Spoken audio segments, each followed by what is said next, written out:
Thank you, Donald, and good evening, everybody. Well, after we came off air last night, as predicted, the final obstacle to getting Article 50 cleared, the path open for it to be triggered, happened when the House of Lords backed down, and thank goodness they did. So today, I thought, was going to be the day. Now, we did talk a bit last night about perhaps being blown off course a little bit by Nicola Sturgeon, but does the government not look weak? Doesn't Mrs May look weak, having spent 9 months to get us to this point, not to have triggered Article 50 today? Well, the Prime Minister spoke in the House of Commons earlier, and this is a little of what she said.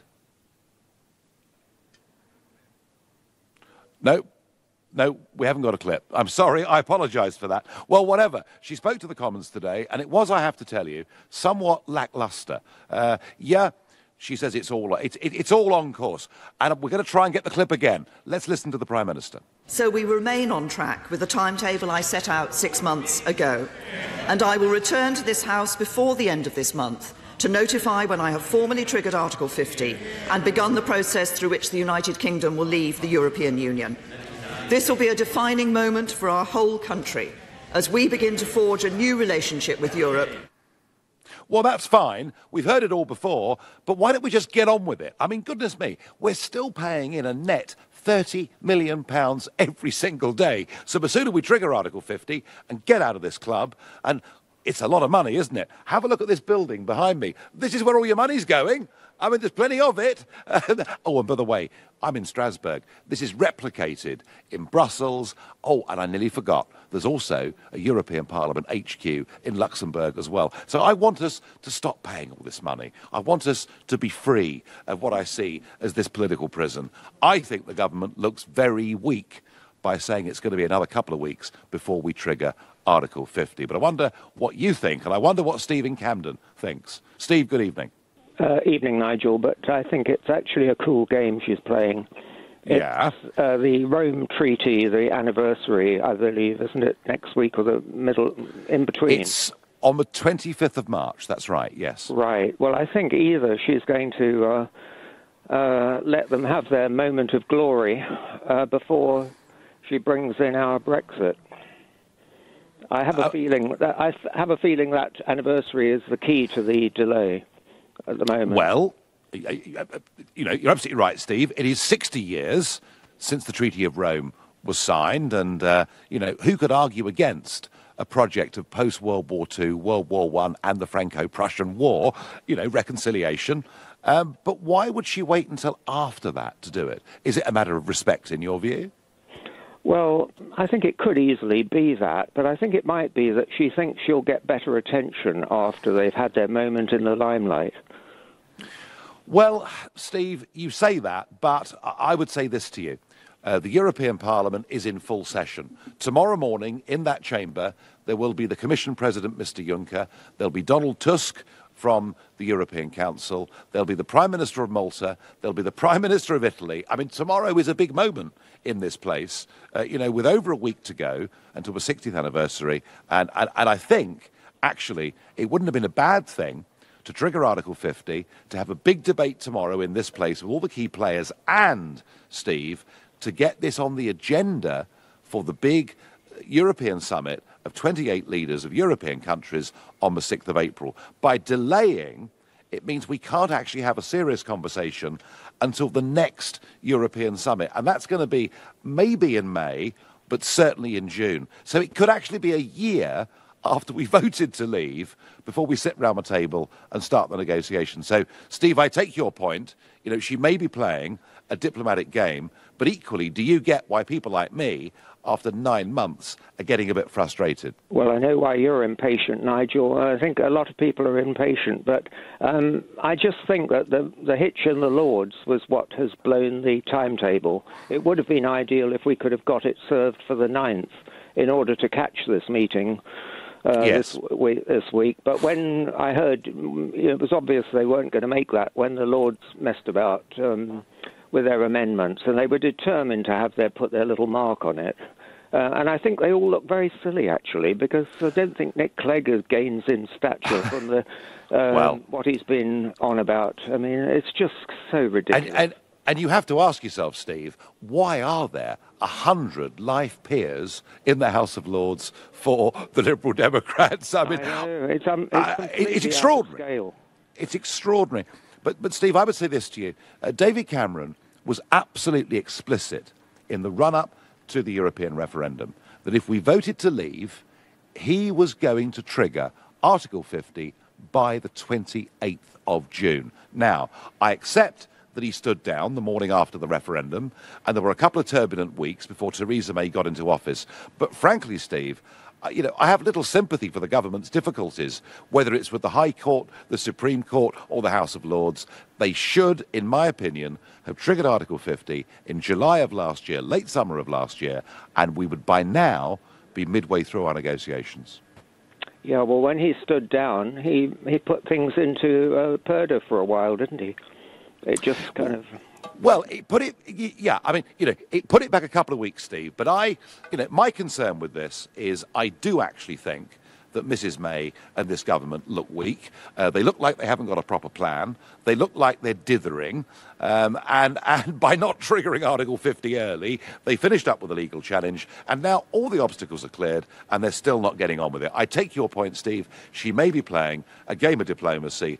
Either way, I think there are some big stages coming up, including one here tomorrow, actually, at which this debate should have been had. Steve, I thank you for your call. I wonder what Ramon in Bayswater thinks. Good evening.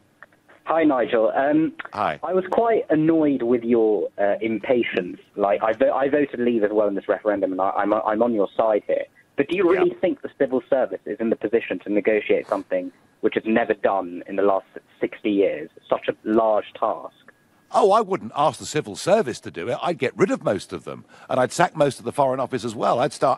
I'd bring in people who are business people. I would poach people from Switzerland. I'd poach people from South Korea. I'd poach people from Chile. I'd poach people from the countries that have put together the most incredible trade deals over the course of the last few years and have done it, in many cases, in absolute record time. That's how I would have approached it. So you're basically saying that foreigners should be doing it on behalf of us. That's not going to go down well with most people who voted Leave. Oh, come on. Look, we're not talking about an open door to 480 million people. We're talking about a few dozen professional experts. And by the way, Ramon, they would come on work permits, and once they'd done their job, they'd have to go. No, I mean, come on. We're talking about... If the argument is we haven't got the expertise, because for over 40 years we've given away the ability to make these decisions to bureaucrats in this place, then the obvious thing you do, and if you and I, Rahman, were running a company and looking to get involved in a new market, we would recruit from anywhere in the world to get that expertise. I mean, I'm on your side here. As I said, I did vote Leave. On another point, I was just you posted on your social media a picture of you and Marine Le Pen about 1 hour ago. I was wondering, are you supporting her in this now, and Ramon, you're Geert Wilders as well, because he's quite dangerous, I think. I do not support Geert Wilders in any way at all. Whilst he may be right on the European question, I think the comments that he's made about Islam, in particular, wanting to ban the religion and the Quran and close down the mosques in the Netherlands, not only is against a sort of great tradition of religious tolerance. Also, I think, if you go to war against a religion, an entire religion, you are bound to lose. And for that reason, I don't support him. Now, as far as Miss Le Pen's concerned, you're quite right. Anyone that follows my Twitter can see that just an hour and 12 minutes ago, a photograph went up of myself and Marine Le Pen. And I'm not going to answer your question, Rahman. And do you know why? Because after the 7:30 news on this very show, in 20 minutes' time, I will tell you exactly why I was photographed in Paris with Marine Le Pen yesterday. Rahman, I thank you for your call, and I'm going to go to Sam in Flintshire. Sam, do you think May and the government look weak by not getting on with the job? Not only do I think they look weak, Nigel, I think that they have missed their window of opportunity in terms of triggering it yesterday, as you suggested, because I think not only would this have had the advantage of perhaps watering down Nicola Sturgeon's attempts at independence, or at least her proposals for a second independence referendum, I think it actually would have persuaded more voters in the Netherlands to turn out for anti-EU parties. And as much as you've just said that you don't personally agree with Mr. Wilders and his views on Islam, yeah, I mean, you have to concede that having a North Sea trading partner outside of the EU would be a positive thing, and this is exactly what he wants to achieve if he can become Prime Minister. So I think not only would it have been good for our domestic issues, it would have been good for our issues abroad, and not only our allies outside of Europe, but those that we could find within Europe. Well, you're absolutely right. You know, whatever people think of the politics of Wilders or Le Pen or anybody else, you know, ultimately, you know, these are people who, if they do become prime ministers or presidents of their countries, will adopt a very positive attitude towards trade with the United Kingdom. So, but I agree with that. You know, I completely agree with that. But I wonder, does the British government really have the courage to do this job properly? I think that they do. I've had my doubts. For a while I thought that we'd be kept in the single market, which I was very much opposed to, and I'm glad that Mrs May has announced that. And while I do hold the reservation that perhaps she is trying for a negotiation strategy in which she makes the single market seem like a treat, and by saying that we don't want to be a part of it, actually ends up becoming a part of it, by making that sound as if it's a reward and making it a concession almost that we leave. I don't know whether I've made particular sense on that point, so I apologise on that. That's all right. Don't worry. I have the same trouble every evening. Don't worry. The point is, we need to have firm resolve. And in a minute, I'm going to explain why I think we're getting these negotiations wrong. But right now, you're listening to the Nigel Farage Show exclusively on LBC, and it's 7:15. This is LBC, live from Strasbourg, the Nigel Farage Show. Call 0345 6060 973. Text 84850. Tweet at LBC using the hashtag Farage on LBC. Every obstacle, every barrier is being cleared. We can trigger Article 50 when we like. What on earth was wrong with today? Well, we do know that the SNP did rather blow the Prime Minister off course yesterday, and I have to say that your texts and tweets and Facebook messages from last night are still coming in on that one. They won't win it, but I agree in the principle of not allowing it. 2 referendums in 4 years is ridiculous. I find it quite amazing that Sturgeon wants to take back control of Scotland only to give it away to Brussels. Well, we had that debate last night, but what I'm saying tonight is I think the government is beginning to look a little bit weak. To get involved with that, call me on 0345 6060 973, text to 84850, tweet at LBC using the hashtag Farage at LBC, or watch us now on LBC's Facebook page live. Now, I'm worried not just about the timing of this. There's something else that really is beginning to worry me. Last week in Brussels at the European Summit, the British negotiators were letting it be known that they were quite happy to put our fishing industry and our territorial waters on the table as a negotiating chip. So just as Edward Heath, all those years ago, in 1972, sold out an entire industry to the European negotiators, it would appear the British government are prepared to do the same thing all over again.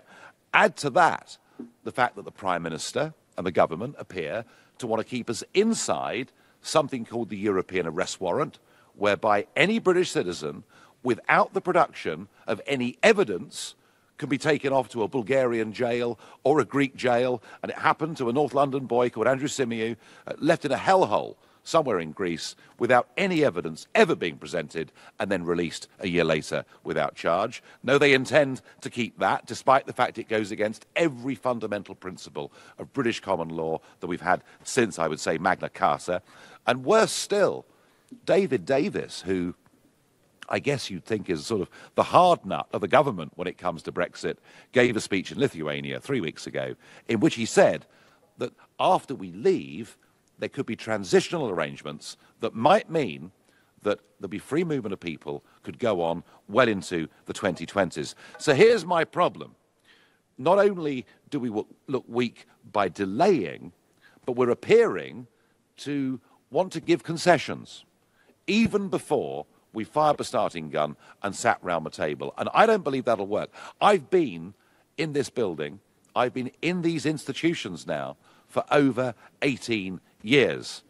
Yes, I'm even more unpopular now than I was then. But the point is that in negotiations, in these institutions, the one thing that never works is weakness. You've got to be strong. And I fear we're going in playing a very weak and a very bad hand. That's my view.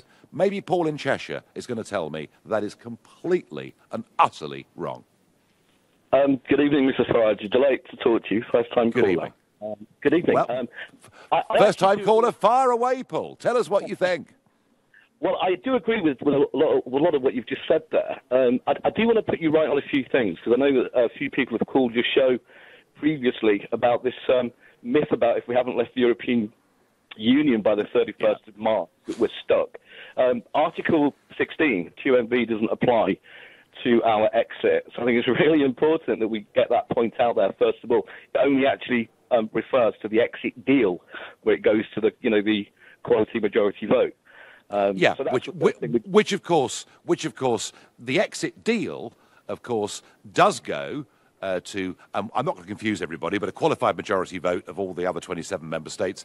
But equally, Paul, one of the points that people aren't really getting onto is that this Parliament, the European Parliament, does have the ability to veto the whole deal at the end of 2 years, and that could be the biggest problem that we face. Well, it's got to be a majority for that to be the case. But I mean, it does, yeah. The way that I see it is simply such as thus. It's going to be a case that it's going to be a punishment negotiation. I totally agree with a lot of previous comments on that.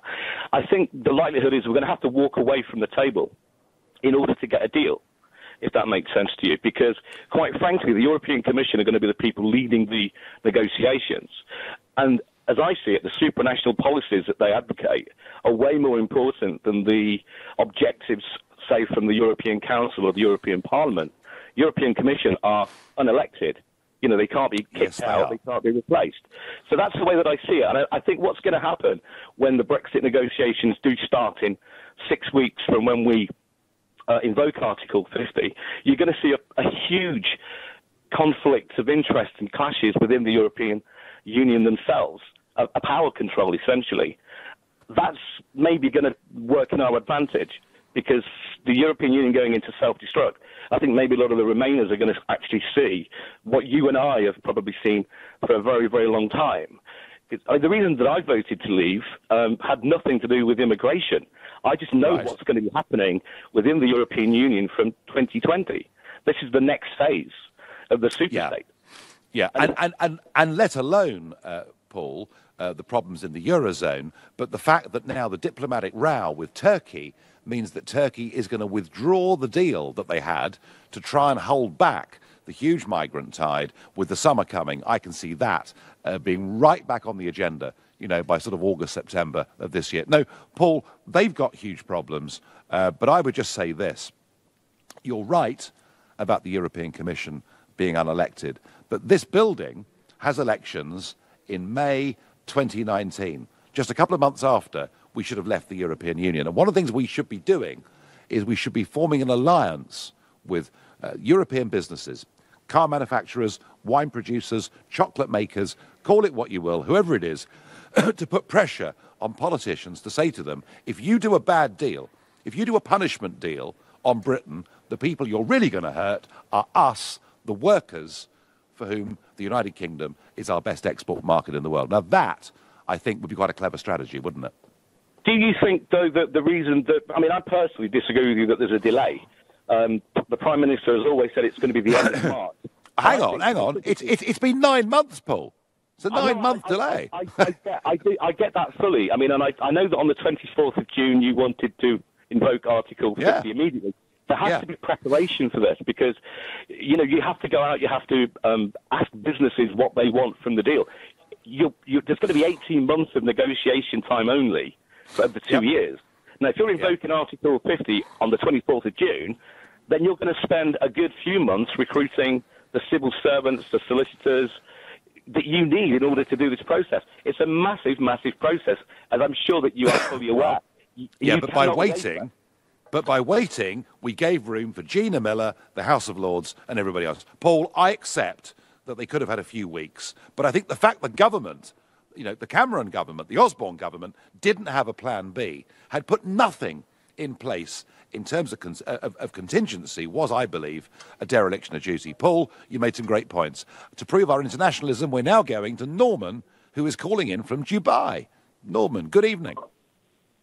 Nigel, good evening. Your last caller has got it absolutely wrong. On referendum day, on Independence Day, the 23rd, it took the great British public less than 14 hours to make a momentous decision. And our government, for heaven's sake, needs to be decisive. It needs to be clear. It needs to be as robust as the British public in making this decision. And I just don't see it. I see the government eventually, the outcome is, despite some of your optimism, Mr. Farage, with Mrs. May, and I understand that, and I sometimes share it, but I'm telling you now, and I think you know it in your heart, that it's going to be disappointing, and it's going to be a diluted Brexit negotiation.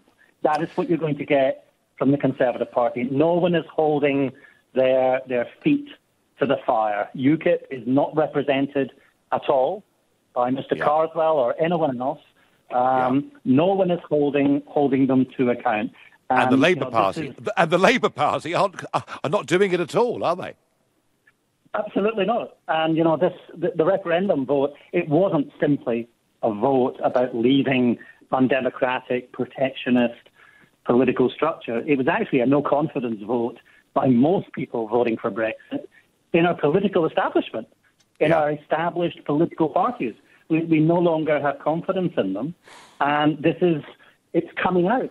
The fruition of all of this is now coming out in the behaviour of the government. I mean, just 3 months ago, we had Dr. Liam Fox here in Dubai speaking to the British business community, ostensibly as one of the Leaver members of the British cabinet. But all he had was excuse after excuse. I mean, I asked him about why wasn't Article 50 implemented on the day that Theresa May was elected Conservative leader? And he said, he came up with lots of reasons. He said, we don't have negotiators. We don't have negotiators. We didn't need to have negotiators in the last 35 years, 40 years of being in the EU. It takes us time to recruit them. And I said, well, I'm a business person. If I needed to recruit someone tomorrow, I've got about 10 recruitment agencies where I can bring in these candidates within a day. Yeah, it wouldn't be hard, would it? It really, really, Norman, it would not be hard, not beyond the wit of man. You and I are absolutely at one with that. You're listening to The Nigel Farage Show exclusively here on LBC. It's 7:30, time for the news. This is LBC, live from Strasbourg, The Nigel Farage Show. Call 0345 6060 973. Text 84850. Tweet at LBC using the hashtag Farage on LBC. Well, we had dramatic elections last year. We had Brexit, we had Trump, we had the Italians rejecting the government in a referendum and the Prime Minister going. We've got Dutch elections happening tomorrow. But I think the French presidential election is as big an event as any of those. Now, there are three front runners. One of them, François Fillon, who for 6 years was the French Prime Minister, a Conservative. He was favoured. He was the number one choice of many, or seemed to be. He's in some trouble. He's now been placed under formal investigation because of the money that he paid to his wife and his children for allegedly not doing the job, though taking public money. The second big front runner is Emmanuel Macron, 39 years old, good-looking, centre-left, big supporter of the European Union, big believer in the euro, big supporter of a European army, and he is absolutely up there in the opinion polls. And I was amazed when a couple of weeks ago, Theresa May invited him to number 10 Downing Street for a meeting and allowed him to do a press conference on the steps of Downing Street. I thought, why is a Conservative Prime Minister supporting a left-of-centre candidate? And yet, she refused to meet Marine Le Pen. Now, bear in mind, there are 300,000 French voters living and working in London. And yet they've been given, in a sense, a PR puff for Emmanuel Macron. So I thought perhaps I'd try and do something about that, try and help to redress that balance. So the answer is, the photograph that you've seen on Twitter with Marine Le Pen and myself was me in her head office in Paris yesterday afternoon. And I decided I wasn't going to support her, I wasn't going to oppose her, I was going to interview her exclusively for LBC. Here's just a little taste of what she said. And what does, Britain leaving the European Union, what does it mean for the European Union?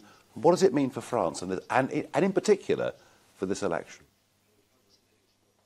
Bon, alors, évidemment, c'est un signal très fort que... Well, obviously, it's a very strong signal. It shows that there is at least one way of finding the keys of the jail, because we have been told that it was impossible to leave the EU, and the UK has just demonstrated that when people want it, well, you can set up the conditions to exit the EU. So thank you for showing us the way out from this huge prison, which is the EU. For the peoples, it is very lucky for the UK. And everybody knows that because beyond the strategy of fear implemented before Brexit, Great Britain is already reaping all the benefits of this bold decision that the people made. It makes it possible to be free and to move forward without the EU poking a knife in your ribs and obliging you to go somewhere you may not want to go. It makes you able to control your borders, your economy. You can negotiate trade agreements in the interest of your country. Des accords commerciaux qui vont dans évidemment le sens de l'intérêt de son propre pays. If you want to see that clip, go to lbc.co.uk. It's there available. And the full interview with Marine Le Pen, conducted by me exclusively for LBC, will be aired at 7 p.m. until 8 p.m. tomorrow evening, followed by, I suspect, many, many hours of phone calls that will go on until the early hours of the morning. So to hear the Le Pen exclusive interview, 7 p.m. tomorrow evening, only on LBC. But back to our question tonight. Does Theresa May look weak in not triggering Article 50? Are we making a bit of a mess of our negotiations by making too many concessions too early? And are we really listening to the SDP when we simply don't need to?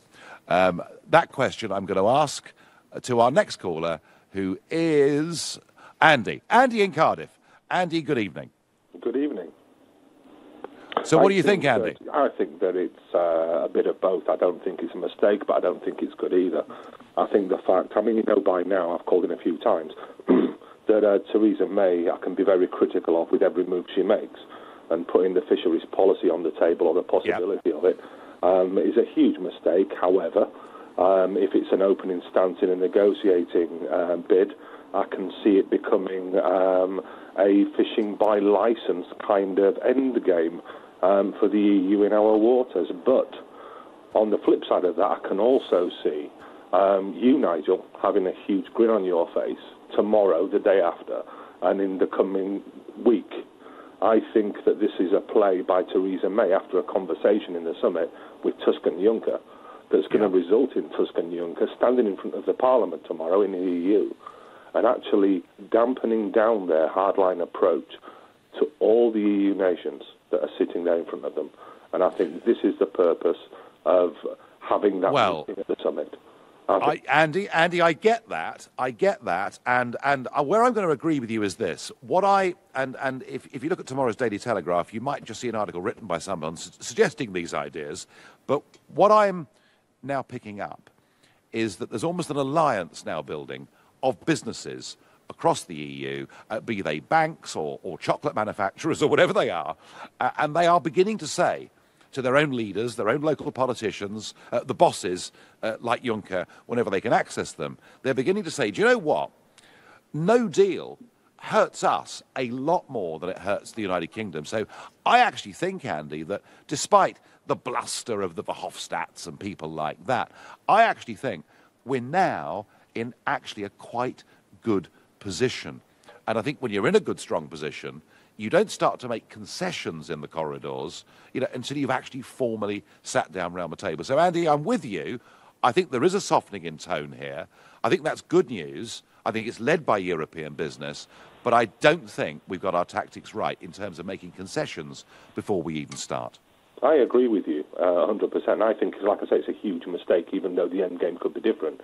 What I will say is I've seen you many times speaking in the EU Parliament and, you know, effectively putting the willies at them. And what I have also noticed is you have an awful lot of sheep in there that will actually bow to the feet of Juncker and Verhofstadt and Tusk. Oh, yeah.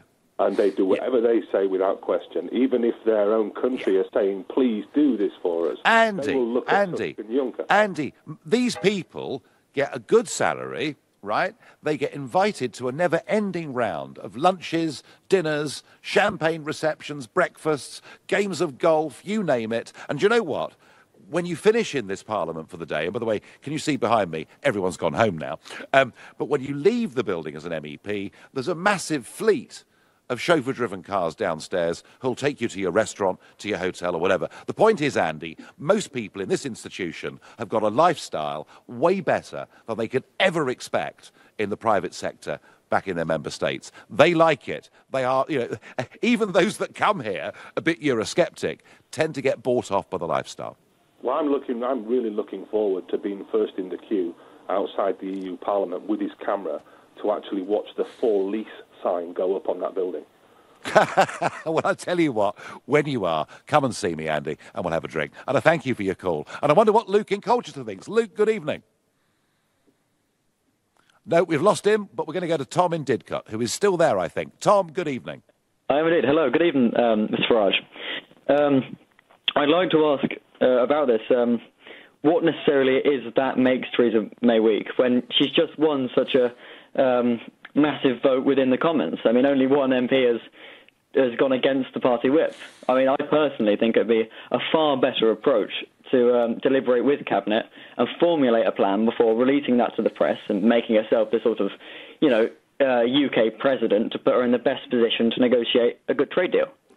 Well, Tom, she's been the Prime Minister since last July. It is 9. Come on, Tom. With the Tom, legal challenges that we've faced. I mean, well, that's because we dithered, Tom. If we hadn't dithered, there wouldn't have been any legal challenges, would there? That is true, but I still think I'd rather the legal challenges were now and sooner and before we attempted to trigger it, rather than embarrassing us on the world stage. I mean, if we got halfway through the talks and we have the judiciary up in arms about how we've triggered it with the royal prerogative against the... Tom, it would have been too late, mate, by then. It would have been, a done deal, wouldn't it? We'd have been on the route. Look, Tom, let me say this. I think she gives incredible speeches.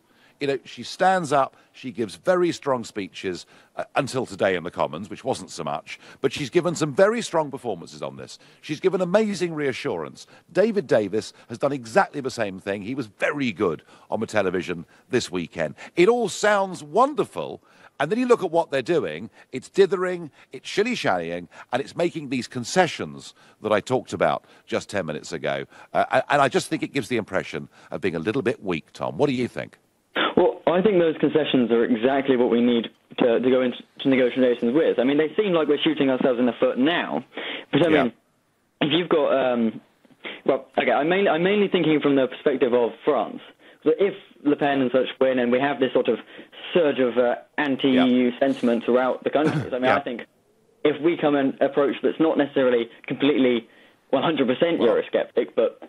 Tom, you're being too British, you're being too decent, you're wanting to play by the Queensberry rules. No one here does that. You're listening to The Nigel Farage Show, exclusively here on LBC. It's 7:45. The Nigel Farage Show, live from Strasbourg, only on LBC. I just don't think the government recognises what a strong position we're in. Do you know that the other European countries, do you know what they call the United Kingdom? They call it Treasure Island. And the reason is we buy more cars and more wine and more chocolate than any other country in the world. So we're actually in a great position, and I'm worried. All this dithering, all the concessions we appear to be making, actually, we can do rather better than that. Now, Luke in Colchester ran away last time, but I believe you're back, Luke. Fantastic. Thank you very much, Nigel. Okay. I got cut off. That's all right. Let me thank you for being a hero to the silent majority. Well, you're me and very my kind, Hungarian wife think you're amazing. So thank you very much for that. You're very kind, Luke. Now, what about the government? Should they crack on with this and recognise what a strong position we're in? Okay, well, Theresa May's got to be quite careful, I think, right now, because it's important to be tactical at this point, because we have to remember she's facing a fight on quite a few fronts. I mean, we've got the bullies in Brussels, we've got the belligerents of the SNP, we've got the vocal minority, and then, of course, we've got conviction politicians who are kind of creeping up out of the woodwork here, there, and everywhere, and are pretty much doing whatever they can to undermine her. So I think she needs to be quite careful and pick her battles carefully with this one. Well, OK, Luke, maybe I'm too gung-ho. Perhaps I am. But I think when you're in a position as strong as she is, you know, she's got a 19-point lead in the opinion polls. She's pretty much unassailable in Parliament. You know, she's in a very good position. And the argument I'm making, Luke, is from all my experience here, all the European summits I've watched, all the negotiations I've watched, these people only respect strength. And I think the British generally think we can be all very charming and very nice, and we wonder why we lose every time.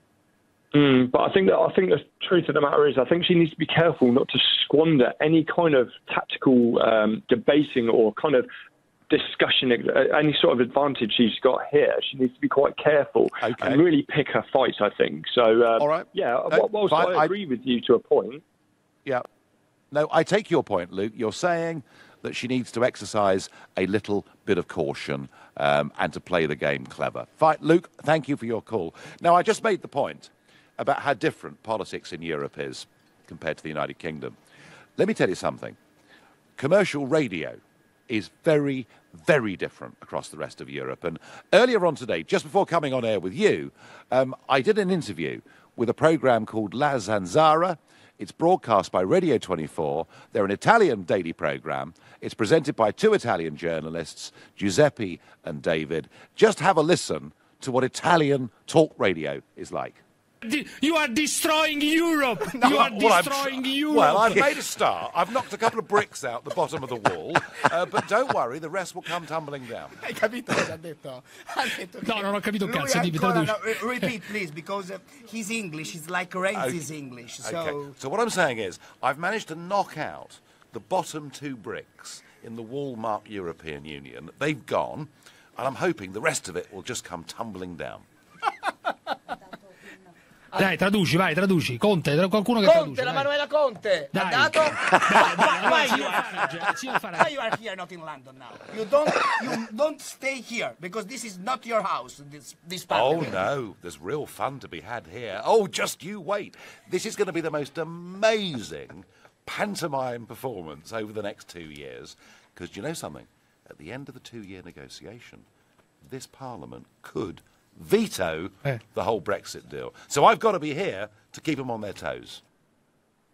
Well, there you are. That is talk radio, Italian style, with two presenters shouting uncontrollably at the guest at the same time. It's lively, it's fun, it's certainly different. I don't think, having listened to that, that Global Radio will decide that's quite the route for LBC. But I enjoyed it, and I hope that you enjoyed the clip too. And I'm going to ask Freddie in Cambridge. Freddie, is this government too weak? Are we conceding too much? Or is it cleverer to play the subtle, long game, as several callers suggest? No, they are far too weak. They should have implemented Article 50 straight away and just gone steaming ahead with it. We have been betrayed. We've been betrayed over, the result of the referendum not being taken enough notice. OK, they may not be legally binding referendum, but it's absolutely stupid in this instance to argue that people have been deprived of their representation when the MPs said, we've got to represent our electorate. Every single one in their electorate had a chance for a vote. So that's a nonsensical reason. Freddie, are you worried that at the end of this 2 years, we're simply not going to have got the things that you expected when you voted in that referendum last year? I think there's a serious risk that we won't. I mean, now they start talking now. They didn't ask us about this, but they start talking now about shared sovereignty. What's stupid? How can you have shared sovereignty?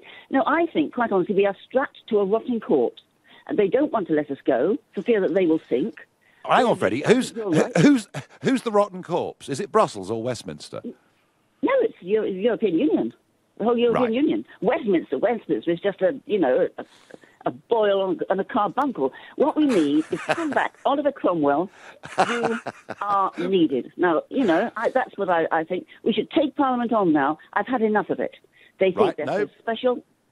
No, I don't think you're alone in that, and certainly with the House of Lords, there's a lot of people, Freddie, feeling like you, and I sense that if Brexit doesn't mean Brexit in 2019, Freddie, you will be leading a march, I suspect, from Cambridge on Westminster. Would that sound about right? Your destiny is not yet fulfilled, Nigel. You've only done part of it.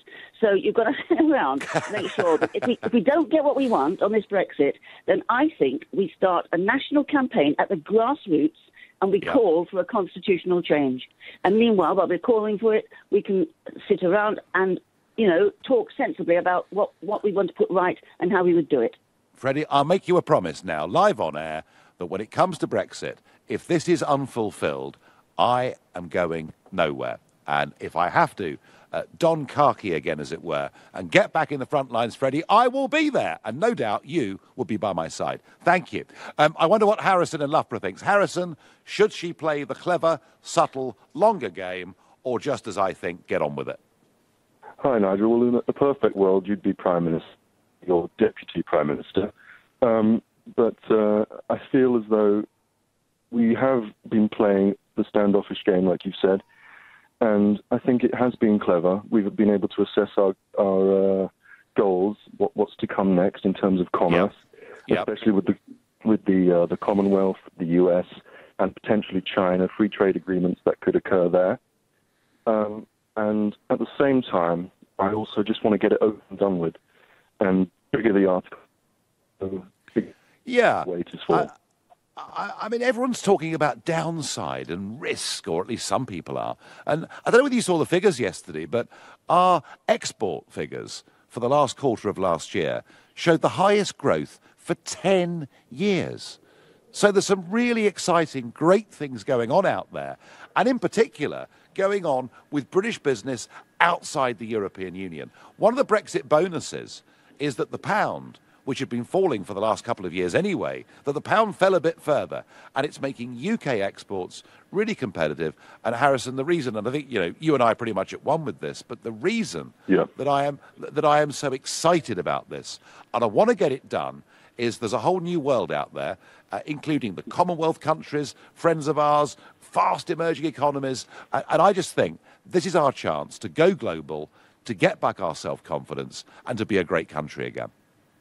Yeah, absolutely. There's a demand for British services and goods, and I'm excited, just like you, to see what's going to happen next, really. Yeah, well, Harrison, I think the future is terribly exciting. I thank you for your call. I thank everybody that's called in this evening.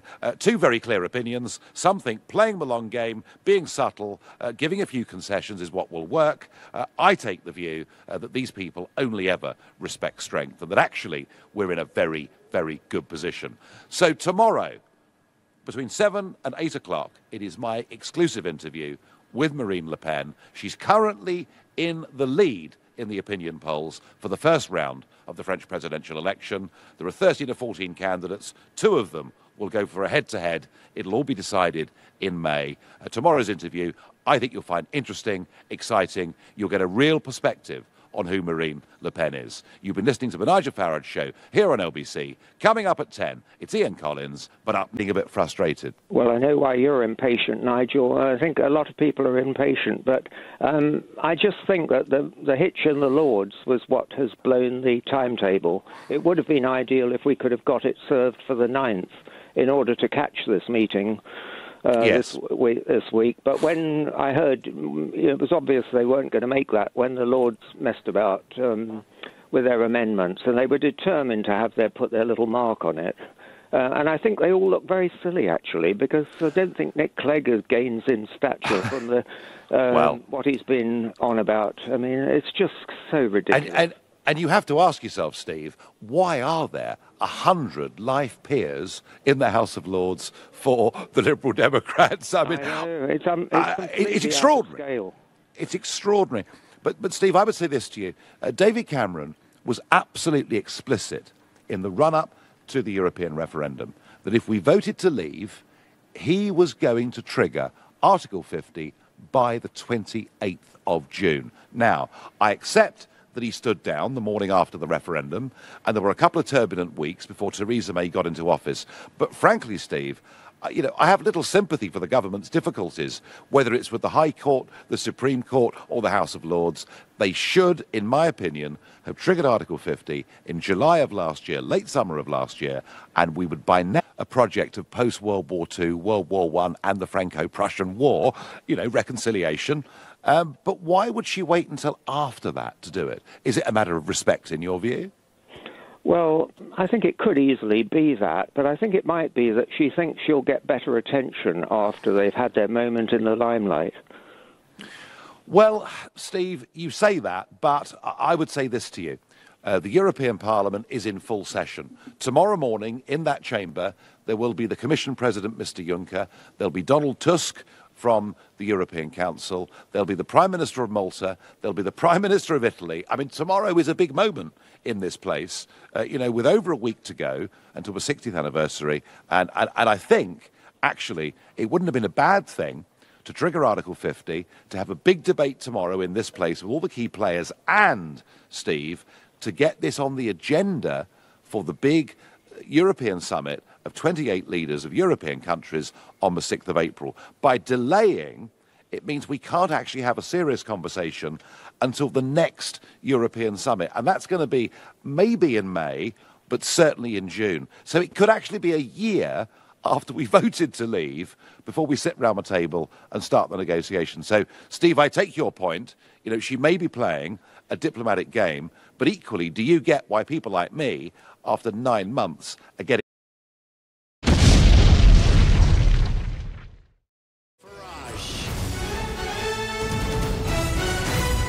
Thank you, Donald, and good evening, everybody. Well, after we came off air last night, as predicted, the final obstacle to getting Article 50 cleared, the path open for it to be triggered, happened when the House of Lords backed down, and thank goodness they did. So today, I thought, was going to be the day. Now, we did talk a bit last night about perhaps being blown off course a little bit by Nicola Sturgeon, but does the government not look weak? Doesn't Mrs May look weak, having spent 9 months to get us to this point, not to have triggered Article 50 today? Well, the Prime Minister spoke in the House of Commons earlier, and this is a little of what she said.